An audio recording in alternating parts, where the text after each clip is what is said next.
Hey, thanks for tuning in. We are Living Fit, your trainer's trainer. We not only have education courses for trainers to upgrade their game, but we have full on follow along programs, workouts, exercise breakdowns, nutrition plans, and fitness equipment for you to reach your fitness goals. Now, enjoy the show. What's going on, guys? Master coach and education director with Living.Fit, and I have the incredible pleasure of talking to two amazing figures in Wounded Warrior Project. So I have David Veros on the line, and I've got James Herrera on the line, and I want to just jump right in. I want to get to know them as you're listening and getting to know them with me. So we're gonna start with David. What I do know about David is that he was working with Wounded Warrior Project and then basically was affected by, in a good way, right, by going through one of Wounded Warrior Project's programs. So David, could you talk us through that a little bit? Like what, first of all, what brought you to working for Wounded Warrior Project? Why? And then, what has transpired since then? Yeah, no worries. I was in the United States Air Force for 8.5 years. I was medically retired due to some physical and mental issues, and came to work for Wounded Warrior Project in 2014 after medically retiring in 2012. And I just wanted to continue to serve. And I was finding no place in the civilian market whatsoever. I just could not see myself fitting anywhere. Went through 2 jobs, and finally worked with our Warriors to Work program in order to get my application in with Wounded Warrior Project. And I was hired on as a Warrior coordinator in 2014, and that's history. History was written after that. Yeah. So so you signed on, and then you did something called the Physical Health and Wellness Coaching Program, which near and dear to James, and we'll get to that in a second, right? Yeah. How did that come about, and then what transpired after you had gone through that? I will tell you what happened in July of 2017. My son brought home mono from school. Oof. And I got hit with mono. I shared a water bottle with him.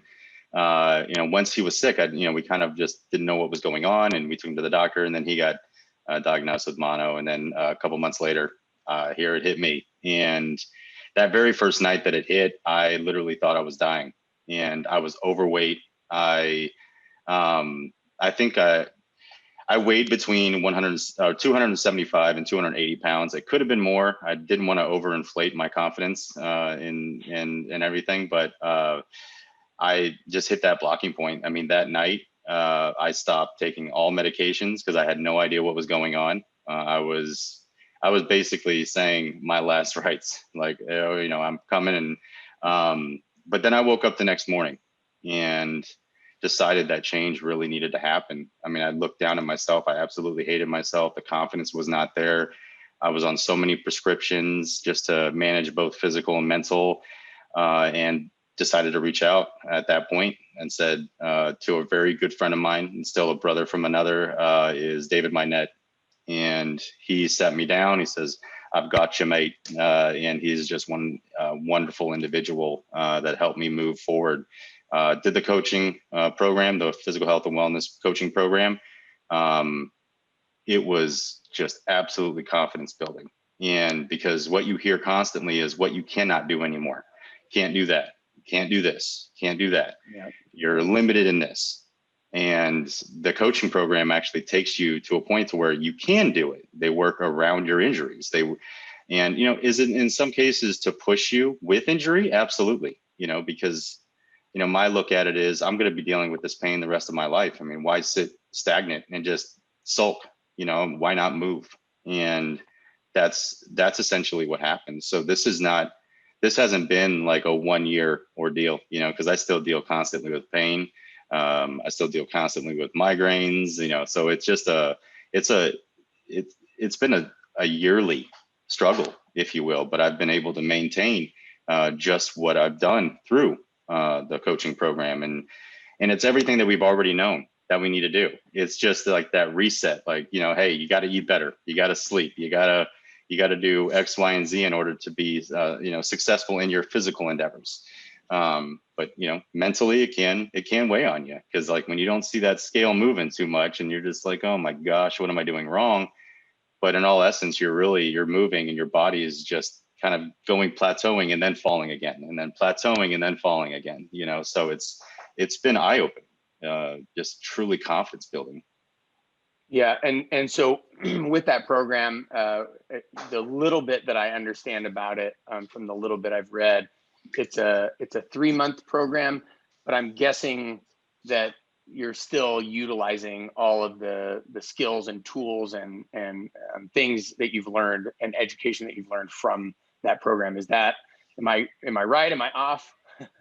No, you're right. But also too, it's also a push. You know, I mean, I know you'll get to James in a little bit, but just seeing James doing things, and then you're like, oh my gosh, I'm sitting in this chair. I've walked to my fridge twice, and then this man is like just skydiving and out running, and it's just amazing to watch, because those people give you motivation, and they kick you, you know, like they kick you in the butt when you really need it. You know, like, hey, you know, try this, try that. You know, I've reached out to James a couple of times, like, dude, I don't know what to do. You know, the gyms are, you know, I can't really be exposed to COVID. You know, I can't do this. And he's like, well, try a vest. So I got a vest, you know, so I've been doing that. And, you know, so it's just keeping that motivation, and we do it we keep that motivation between each other. I mean, you have to have somebody, you know, to kick in the rear end every now and then, saying, hey, this is where you need to do, this is what you need to try, you know. So, I mean, you know, our teammates do a really good job at that, and not only teammates, but warriors too. You know, so it's been over encompassing as a direction to go, because you're going to go in every direction. It doesn't matter. You're going to go in north, south, east, and west, and you're going to hit roadblocks. You're going to hit obstacles. You're going to hit everything. But it's that constant pursuit of bettering yourself over time. You know, it's not going to be instant. Yeah. You know, I'd rather take consistent growth rather than instant growth, because consistent is going to lead you down a better path. Oh yeah, it wins every time for sure. And that's something I feel like the Wounded Warrior Project, no matter the program, they're just totally hitting, you know, nail on the head, right? And that is the support and encouragement of the people around them, whether it's the warriors or the actual team members, which is incredible. And so somebody who is now the director of this program, right, James Herrera, how in the heck I mean, your resume just reads like just total badass, right? It's like basically how I read it. So your bio, right? So what brought you in? Obviously, you've done a ton of stuff prior to working with WWP, right? Wounded Warrior Project, and now you're the director of physical health and wellness, right? So. Yeah, so, you know, I think like a lot of fitness types, I started off, you know, young athletics, right? Tons of sports as I was growing up: football, basketball, wrestling, martial arts. I kind of did it all. I went to a couple of small schools where if you were an athlete, you just played everything. And that I learned at a young age that movement and athletics, that was kind of my outlet. You know, whenever I had anything going on that was kind of negative, go to the gym, go for a run, just get moving, get on my bike. And so, you know, fast forward into adult life, I started off in school studying psychology, quickly realized that athletics was still my passion, got into exercise science, kind of went down that road, moved to Colorado, internships with the Olympic Training Center, eventually wound up working with USA Cycling and did a couple of Olympic campaigns there as a coach for the BMX program, which I started racing BMX as a kid. So when BMX got introduced to the Olympics in 2008, I was like, man, this is awesome. It's like dream come true. I was speaking to a group of executives as part of another thing that I used to do, just working with senior executives, and giving a speech on fitness for leadership and how exercise and good nutrition and just good health practices are going to build the competencies within leadership. And one of the guys that was sitting in the room at the time was a VP of physical health and wellness for Wounded Warrior Project. So he came up to me after my talk and says, hey man, I got a job that you'd be awesome for. We've been looking for somebody and I think you'd fit the bill. And initially I was like, I'm getting ready to go to, I think we were 2 years from the Rio Games.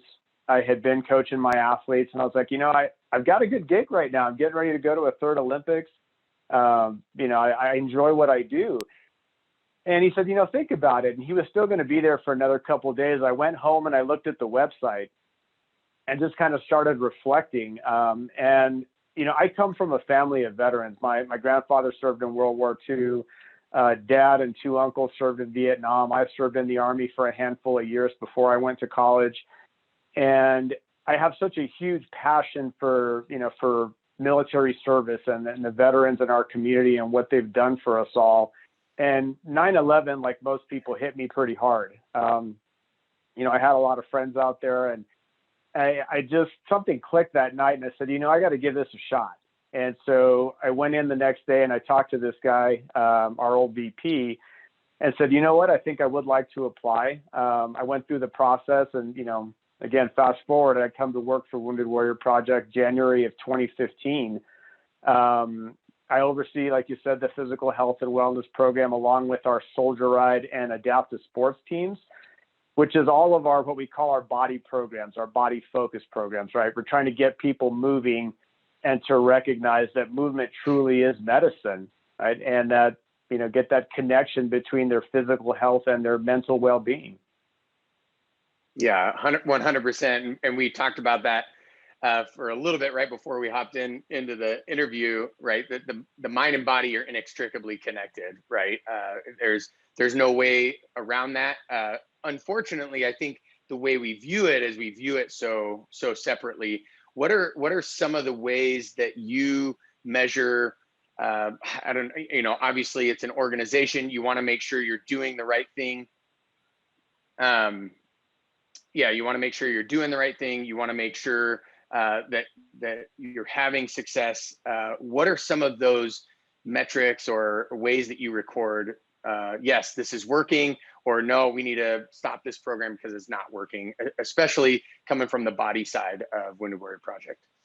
Yeah, absolutely. So one of the beauties of Wounded Warrior Project is we survey the individuals that we serve, right? Our warriors, our alumni, on everything, every program that we do, right? We want to answer that question. Are we actually accomplishing what we think we're intending to accomplish with this group? And we're taking that feedback so that we can make our program better. So on the physical health and wellness side for the coaching program, we look at categories of psychological well-being, physical well-being, number of minutes of physical activity someone's doing in a week, low intensity or medium to high intensity. We have something that we've developed called a Warrior Movement Screen that is an abbreviated version of a functional movement screen for folks in the exercise community. We also look at pain reduction, sleep betterment, and then reduction in medication use. So we're looking at a whole bunch of different categories. After 90 days, we survey everyone, and then they let us know, like, this is how we've gotten better or not in any of these particular categories. We survey them again at 180 days to see whether or not that change is still moving in the right direction, if they've slipped, if they need to get back into the program, or if there's something that we can do to kind of spur them in the right direction. So when we look at all these particular categories, we're getting what we would call a statistically significant movement in the right direction for every single one of them. They're improving in psychological well-being, physical well-being, they're moving more, their pain's going down, their sleep is going up, their movement capabilities are improving at whatever level they started at. So since we started the program, it was, I want to say it was October of 2016 was when the first iteration pilot of the coaching program. Nothing but positive movement and change for the warriors that we've served. So I'm pretty proud of what we've been able to accomplish. And David is just kind of a small sample of some of the good that comes out of our coaching program. You know, those things that we measure, and I think David could probably attest to this, the physical well-being and that psychological well-being go up, but then there's also the impacts to the family. And I'd throw that over to David, because I imagine he's got a family and he's probably moving and doing some things with them as well. No doubt. I mean, my wife has been on my side from the very beginning. She has lost a crap ton of weight, and I will say that. And it's, when I first started this whole thing, even through this pandemic, just being what I was able to put forth in the PH&W program or the physical health and wellness coaching program, our diet is still right. We didn't go back to eating all these fatty foods and all these foods that were negative. I mean, we still eat anywhere from 15 to 1800 calories a day, but they're good quality proteins. We go on that, one leg, two leg theory. Excuse me. I haven't eaten red meat in well over a year, so it's just one of those things where it teaches you and it molds you into a just overall betterment of yourself. I'm not trying to mimic anybody. I'm not trying to be like anybody. That's what the program actually helped me understand, is that I was always envious, like, oh man, I just wish that I could do this because then I could finally look like that. Or I wish I could do this, or, and then that coaching program actually helped solidify the self-confidence that I can actually be the better person in myself rather than trying to be somebody else. And, my wife too. It's, we have both taken into account where we have been and the actions we took prior to the program and implemented it finally in the stages of our life. And yes, our movement is better mentally. I still have days, but mentally I'm better. I will say that. Yes, I still have pain, but I'm better. And it's very hard because the body can adapt to pain well over time. So it's the ability to move and, going off of yoga, going off of those where, if you can only do half of movement, at least you can actually do a movement. You're getting half of that 100%, and that's better than nothing. So absolutely, family endeavors are more strong today than they were years ago. Yeah, that's awesome. That's the cool thing. Oh, sorry, man. Oh no, you're good. Yeah. So that's probably what David said is one of the coolest things to me about the program is people come to us, I'd say primarily for weight loss. Like that's the number one thing. They're like, man, I got to lose a bunch of weight. But then hearing how it impacts their family, and they start telling us stories of, I'm going out with my kids and I'm actually kicking the soccer ball around, or I'm going for a jog while they're riding their bike next to me. And my wife and I are in a better place. I mean, we've heard stories of saved marriages and just, kind of holistic betterment across the family network. And that's the kind of stuff that excites us. Because we know the weight loss and the movement and you're getting stronger and things like that. That's all cool. And that's part of what we do. But when somebody's telling me that their relationship is better with their spouse, with their kids, that they're mentally feeling more confident and they're not having those suicidal ideations or things like that, that is so much more powerful than losing a couple of pounds. Yep. Yeah, that's like right in line with that. It's something that's kind of stayed with me, back when I owned a gym and now with Living.Fit and Kettlebell Kings. It's like, if you move more and not like arbitrarily crushing yourself or whatever, right? But if you just move more than you did before, right, then you'll tend to move better. You move better, you feel better. You feel better, you tend to have confidence. And then that reverberates beyond just your own self, like into all of your spheres of influence.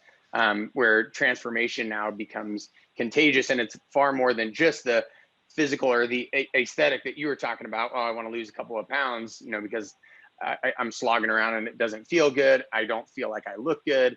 But then all of the intangibles that come with that become very tangible and become very amazing, like just like what David shared. It's awesome. So then let's go all the way kind of 40,000 foot view then. So this is, obviously amazing stuff on the body side. So Wounded Warrior Project is far bigger than I thought it was. And I say that from just my own personal experience working with Danny Galvan, doing a Project Odyssey, which is like a mind component, but there was so much movement in that mind component, right?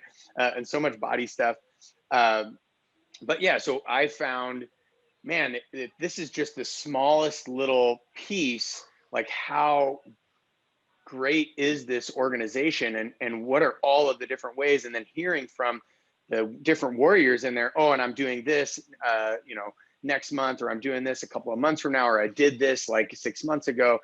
I was like, whoa, whoa, whoa, whoa, what the heck? There is so much going on here. So what's kind of the overarching mission and vision of Wounded Warrior Project, and how do you see yourself, both you, David, and James, in that sort of bigger overarching mission and vision?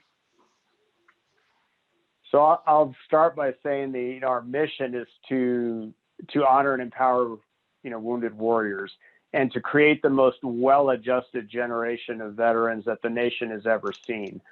And we do that through, like you mentioned, a host of different programs.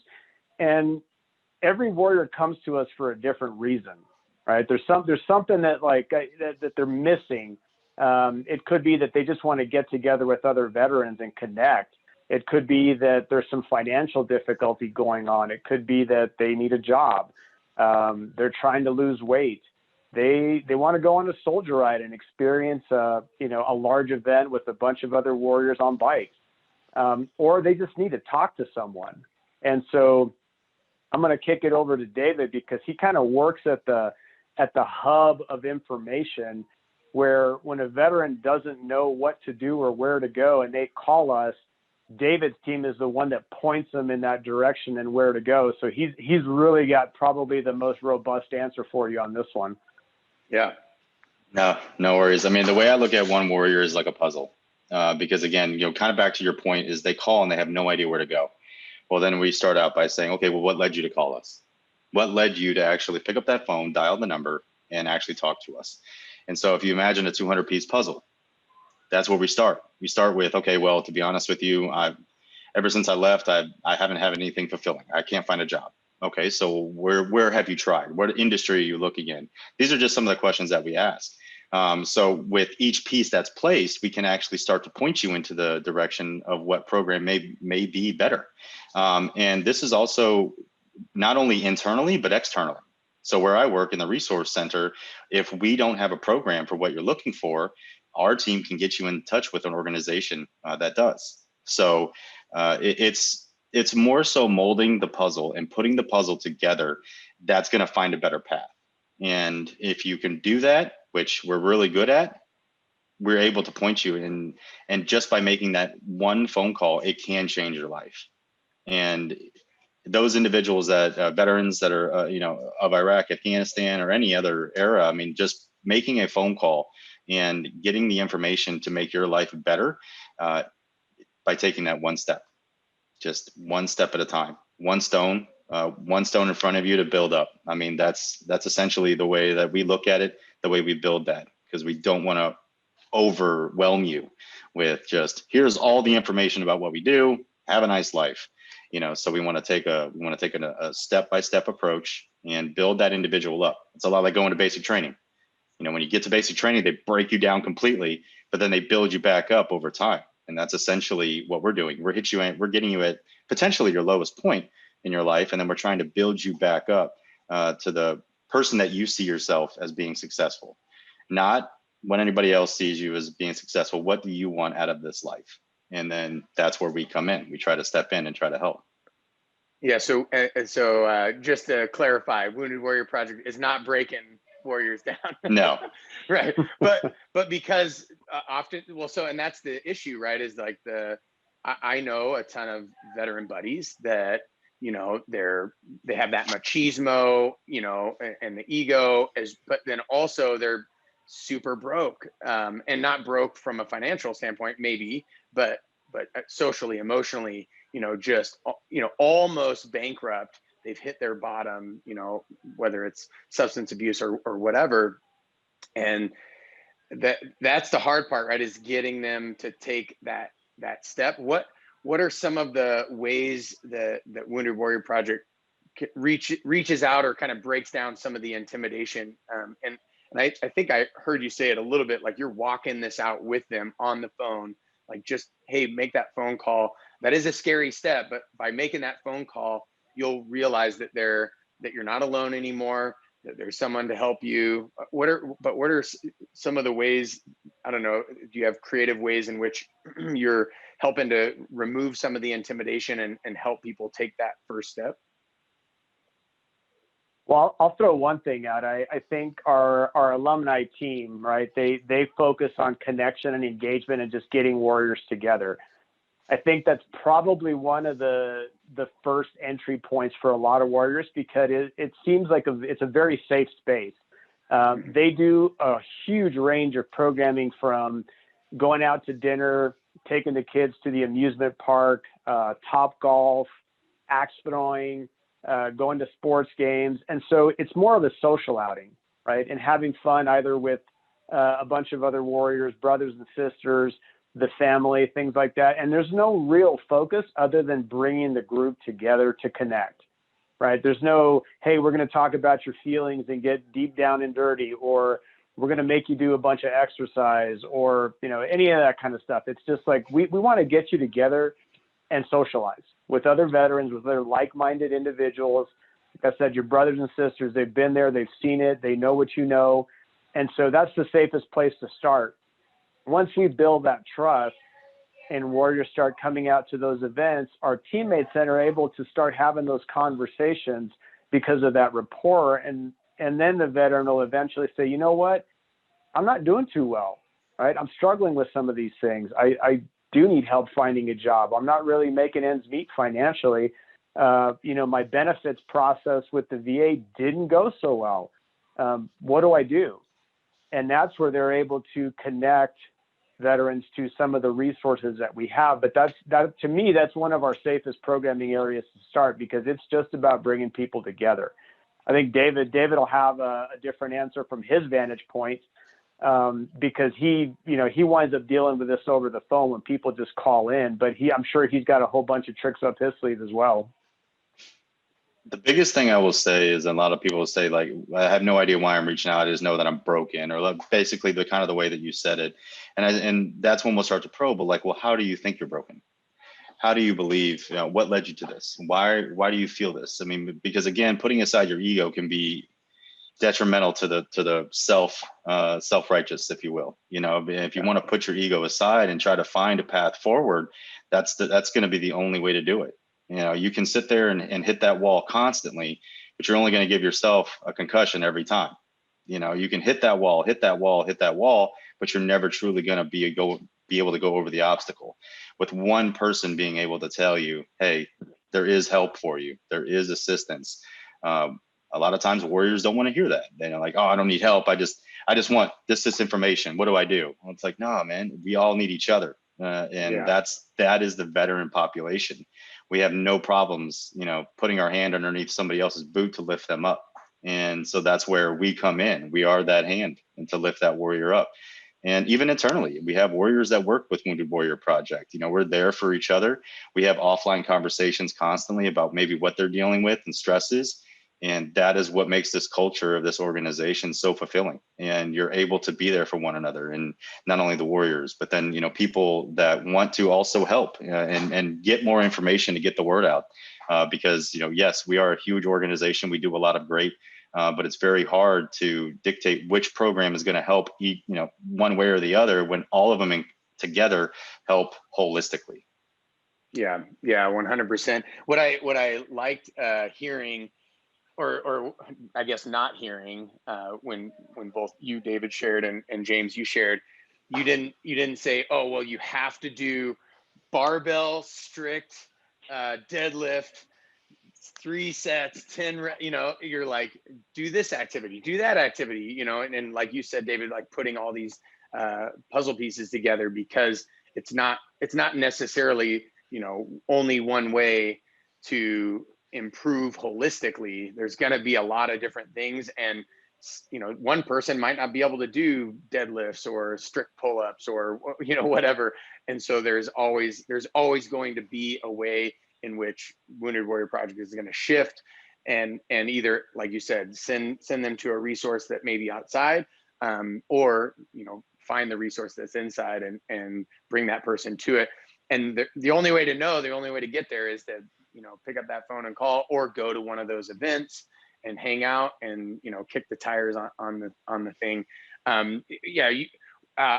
Do you have any cool stories of like, hey, this is like a one-off thing, or we did ice skating, or I don't know, snorkeling, or I don't know, there is so many things that I have heard that warriors are doing with Wounded Warrior Project. I was just wondering if you guys had any cool stories you could share about maybe somebody that was kind of out and feeling down and feeling lost, but was able to get connected and move into an incredible area in their life where maybe they're not living the perfect life, but none of us are, right? But they're living a way better life. Yeah. Yeah. I got a story for you. And before I start, I will say, like, that statement you just made about the barbells and the one way to do it. To me, that's such a powerful thing, because I feel like I take the same philosophy with coaching and training individuals as I do with how we help warriors, right? There is no one right way to do it. If you're telling me there's one right way, you're wrong. Whether that's diet or, exercise habits or helping a warrior to get to the right place, like, everything is holistic, and there's a whole bunch of ways to get there. And what works for one person may not work for you. And we've got to figure out what that is and get you to your best place. All right. So I'll tell you my story, because this one still sticks with me. I was at a physical health and wellness event I want to say it was in the Maryland area, DC, Maryland area. And we had finished, and I'm getting ready to call an Uber to go to the airport. And this one warrior at the event, who I'm still friends with, this is 5 years ago. I've seen him a couple of times since, but he says, "Hey, I'm going that way. I'll give you a ride to the airport." And I'd never had a warrior offer to take me to the airport. And I was like, I'm not sure. No, I can get an Uber. Don't worry about it. And he says, "No, man, it's all good. Like, I'll take you to the airport." And he was an Air Force guy. So I was like, I don't know if I want to get in a car with an Air Force guy. I'm not sure how to drive. But anyways, like, I had to take that one, David. Love it. We're in the car ride on the way over there, and we're about 15 minutes from the airport, and he kind of reaches over and he touches my arm, and he's like, "Hey, man, I just really, really want to thank you guys." And we had talked at the event, and it turned out he was stationed in Hawaii at one point. So he knew one of our teammates who was stationed out there, this girl, Kayla, who everybody knows, used to work for Wounded Warrior Project for a while. David knows her. Very, very positive person. But anyways, he knew Kayla. And so we start talking about Hawaii, and I surfed. I go to Maui a ton because I've got friends out there and surf out there. So we had a connection that we had shared. And he says, "I just got to thank you guys. And you don't really know, like, how deep my story runs with you, but I'll tell you." He was stationed in San Antonio at the time, and he had written his goodbye letters, and he was sitting in his car parked underneath an overpass of the freeway, and he was done. And he had decided he was going to take his life that day.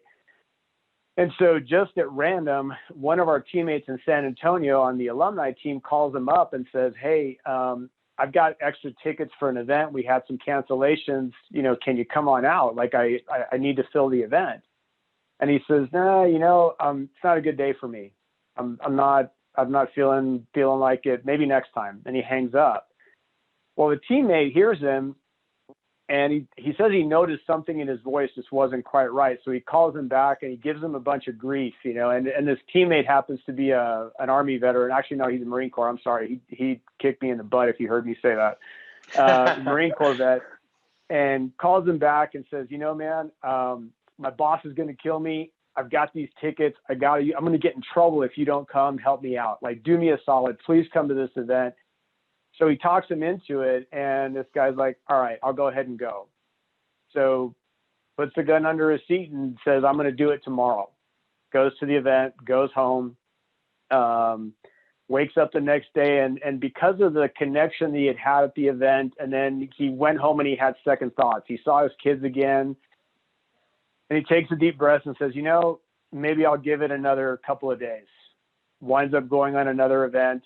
He actually went on a soldier ride a couple weeks later, and then went on a physical health and wellness event not too long after that. Forward a couple of years later, goes to Hawaii. I wind up seeing him in the DC area, and he's like, "Man, I don't know if you guys hadn't called, if this teammate hadn't called me at that moment in time, and I hadn't been able to put my pride aside and get connected with y'all and go through all these events, and I lost the weight that I was struggling to lose." And so anyways, long story short, he's thriving And he's in such a better place now. And he's just profusely thanking me. I don't realize, like, we're parked at the curb and I got tears rolling down my face. I'm like, man, I don't even know what to say. Like, this is why I work here. This is why I choose to do what I do, because I want to impact lives and I want people to feel like they've got someplace to go and somebody to turn to. I just sat through his retirement ceremony a couple months ago. They did it virtually because of COVID, but he literally just retired a couple of months ago. So he's on the civilian market now, but I couldn't be happier with, the transformation that he's made and the kind of the story that he told me. But like I said, anytime I feel like I'm having a bad day at work, as we all do, right? Like, Wounded Warrior Project isn't perfect. Like, we have our brothers and sister infighting and things like that. Wait, but what? anytime I'm having a bad day, I think about that story and the power of changing one life. And that just reminds me, like, that's why I get up and go to work. Yeah, that's solid. Thanks for sharing that, James. Appreciate that.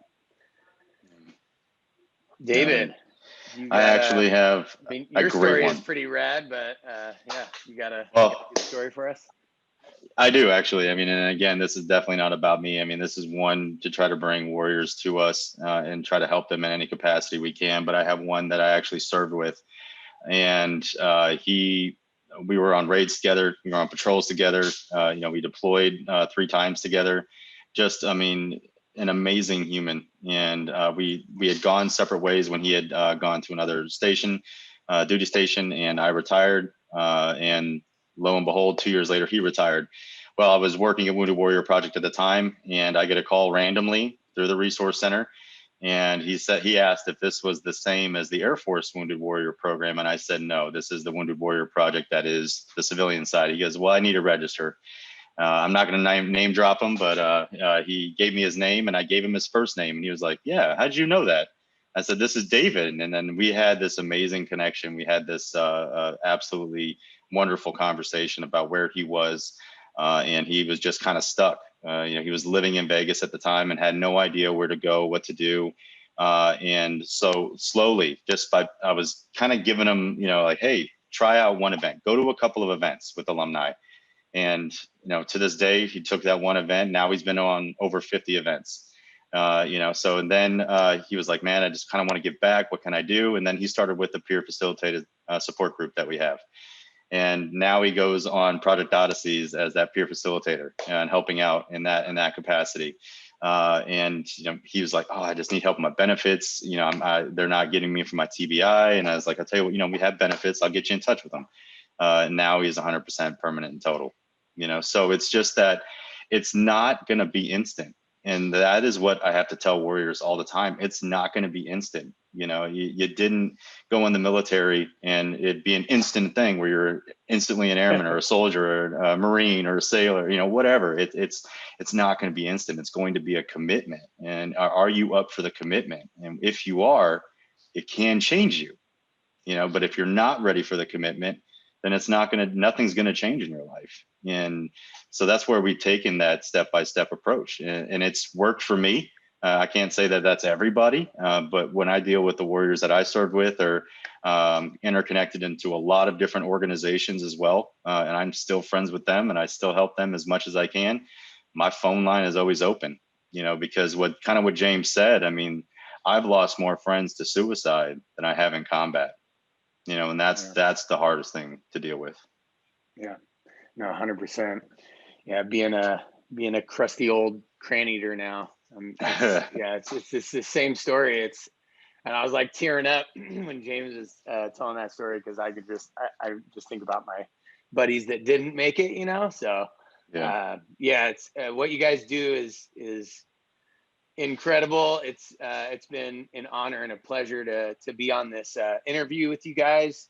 And I mean, if you're a soldier, a sailor, an airman, or a Marine, give them a call because just like David said, like there's somebody on the line that can walk it out with you, direct you to the place where you need to go. And like James said, right? Just beginning to move, right? That's like the first step. But you'll be surprised that as you consistently and slowly and steadily move, then you move better, and then you feel better, and then that confidence hits, and then you watch that reverberate throughout all of your spheres of influence. Again, guys, I can't thank you enough for being on this call and doing this interview and chatting with you guys. I didn't think I was going to tear up at all. So thanks for that, James.